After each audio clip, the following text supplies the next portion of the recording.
मैं उस देश की नागरिक हूँ जहाँ छत्रपति शिवाजी महाराज और सम्राट अशोक जैसे राजा थे। मैं उस देश की नागरिक हूँ जहाँ 50 मिनट पर रूप, पहनाव और मजहब बदल जाता था। मैं उस देश की नागरिक हूँ जहाँ डाल डाल पे सोने चिड़िया को पाया जाता था। मैं उस देश की नागरिक हूँ जिसे अपने भूगोल के पहले इस ब्रह्मांड का भूगोल समझ में आता था। माननीय मुख्य अतिथि, आदरणीय शिक्षकगण और मेरे प्यारे देशवासियों, आप सभी को स्वतंत्र दिवस की हार्दिक शुभकामनाएं। मेरा नाम इफ़त कमरुद्दीन शेख है। मैं लिबाग नगर परिषद उर्दू हाई स्कूल इयत्ता 10वीं कक्षा में पढ़ती हूँ।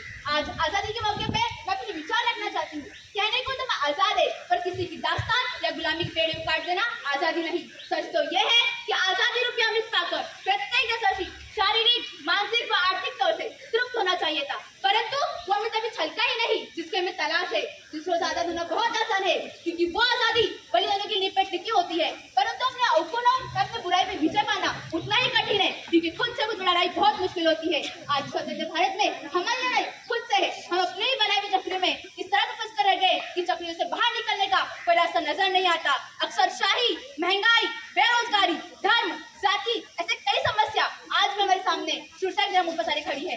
हरित क्रांति, समृद्ध सेना, नारी शक्तिकरण, पोलियो मुक्त भारत, ऐसे कई विषय है जिन पर हमने विजय पाली है, परंतु एक सच ये भी है कि आज हमारे पास रॉकेट तो है, लेकिन गरीब के घर में राशन नहीं। सत्ता चलने शासक तो है, लेकिन देश में अनुशासन नहीं। टेक्निक तो है, पर पर्यावरण शुद्धता नहीं। समस्या हर बात से है, लेकिन समाधान में जुबान नहीं। गौरतलब है, चाणक्य ने भी आर्यभट्ट, शून्य सनातन संस्कृति, युवक से बड़ा देश अगर मार खाता है तो अपने अंदर के अहम और बहम से। एक तरफ दूसरे से अपने संबंध को मधुर से मधुरतम बनाकर उनका दिल जीत रहे हैं, और वही दूसरी ओर अपने ही देश में सियासी ऑपरेशन जहर बोलते थे, कभी राम भीम के नाम पर तो कभी मंदिर और मस्जिद के नाम पर। तो जब लड़ाई दंगे करते हैं तो परवश फूला व सिंगार छलनी छलनी हो जाता है। क्या महात्मा गांधी, भगत सिंह, सुभाष चंद्र बोस ने ऐसे देश का स्वप्न देखा था?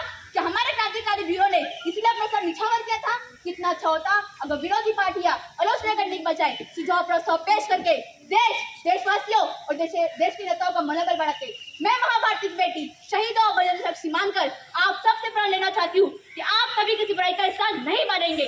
गाँव या सिरकी की बेटी अगर बरू सुर्खी में आए तो अपना नाम रोशन करने के लिए आए, सिसकने के लिए नहीं। चमन में खिलाते रंगों से बात बनती है, चमन में खिलाते रंगों से बात बनती है। हम ही हमें तो क्या हमें, तुम ही तुम हो तो क्या तुम हो। आज आजादी के मौके पे मैं खुल के कहना चाहती हूँ, इस देश के खत्ते खत्ते, जर्रे जर्रे और बूटे बूटे पर हम सबका बराबर हक है। ये आजादी में भीख में नहीं मिली है, हमारे क्रांतिकारी वीरों ने अपनी जानें कुर्बान कर हिकमत अदा की है। इसलिए हम सबको समझना चाहिए और आपस में प्यार, मोहब्बत, भाईचारे, अमन रहना चाहिए। ऐसी विधा पैदा करनी चाहिए जिससे हमारे मुल्क का नाम रोशन हो।